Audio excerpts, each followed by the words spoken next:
Hi fam, you are most welcome to my channel. Thank you so much for tuning in.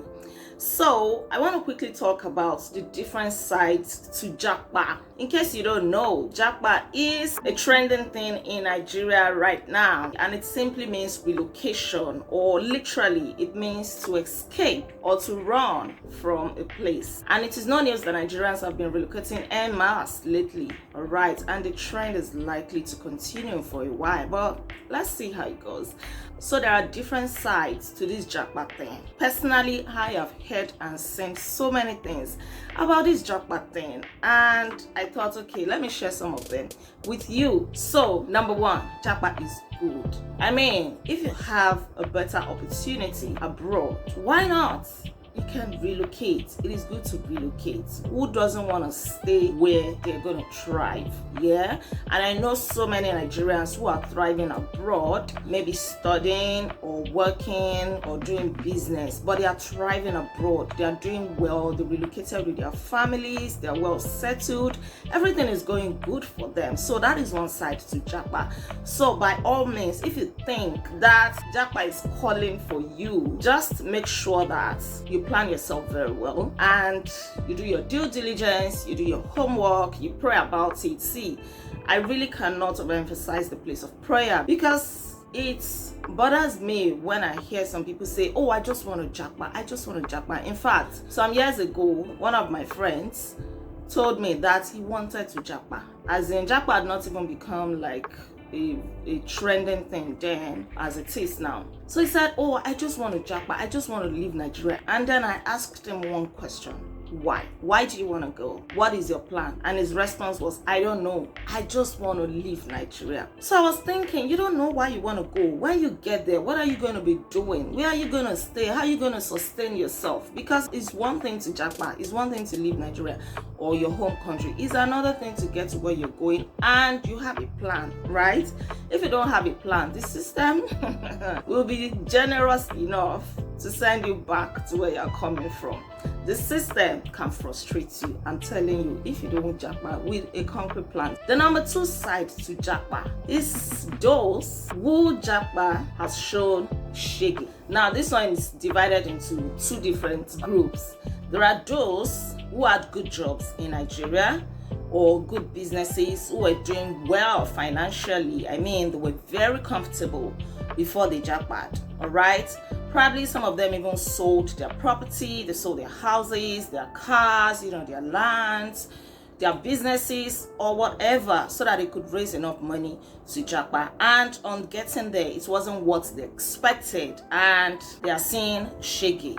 Well, if they persevere, if they endure, and if God decides to show them mercy, things might still come around. The truth is, sometimes when you get to a strange land, things might not pick up immediately, right? You may have to wait, you may have to go through some wilderness experience, as in some tough time, before you eventually find your feet. But the truth is, there are people who are not destined to Japa in the first place. So for such people, God might be giving them a message somehow that go back home. This is not where I want you at this time. So it takes sensitivity to know whether the tough time you're going through is just for a season, or whether it is God's way of telling you, go back home. This is not where you should be at this time. The second category, and this one is really heartbreaking, those who had good marriages, good relationships in Nigeria, and the moment they Japa, their marriages packed up. I personally know a family with 3 children. They Japaed with a visitor's visa, knowing fully well that they were not going to come back home. And when they got there, they looked at their options, and the husband came up with a plan. Okay, let me do an arranged marriage with a citizen just to get papers or just to get a stay. And the wife agreed to it, on the condition that the husband should know what he's doing. He should not go and be catching feelings with this citizen. And that they are going to be seen as in husband and wife. They're going to be seen as many times as possible. Do you understand? Because these things are not as straightforward. When you do this arranged marriage, the immigration over there, in fact, some of them will come and check out your houses, they'll come and examine your environment, some of them will even talk to your neighbors to see if you are truly in a relationship, if you are truly married. They want to come to your house and see pictures of both of you together. I mean, you and your supposed arranged wife or husband. They want to see evidence that these people are truly married or in a serious relationship. Okay, so the wife agreed to it. To cut the long story short, the husband started breaking the agreement. He started spending more time with the Akata. The Akata, on the other hand, also started catching feelings for the husband. As a single lady, she now found the man to be caring, to be kind, and trust Nigerian men. Nigerian men, they are highly rated when it comes to relationship. So the lady started catching feelings with the guy now, cool guy, handsome, caring, kind, supportive, always there for her and all of that. And I'll be like, is this guy that I'm just going to let go like that? Hey, my brothers and my sisters, as we speak, the marriage has packed up. I mean, the real marriage of this guy and his wife has packed up. When they got to this country, they came with 2 children from Nigeria. When they got there, they had 1 more. Now, both husband and wife have gone their separate ways. And the husband is now officially married to this Akata, to this citizen that was just supposed to be used for an arranged marriage.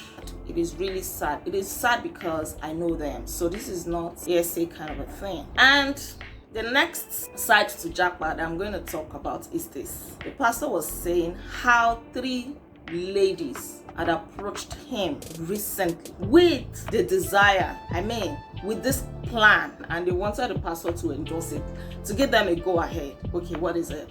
It is ladies that will say, I know this guy. He wants to travel to the UK. I'm just using the UK as an example. He wants to travel to the UK and he has a slot to take somebody along as his wife.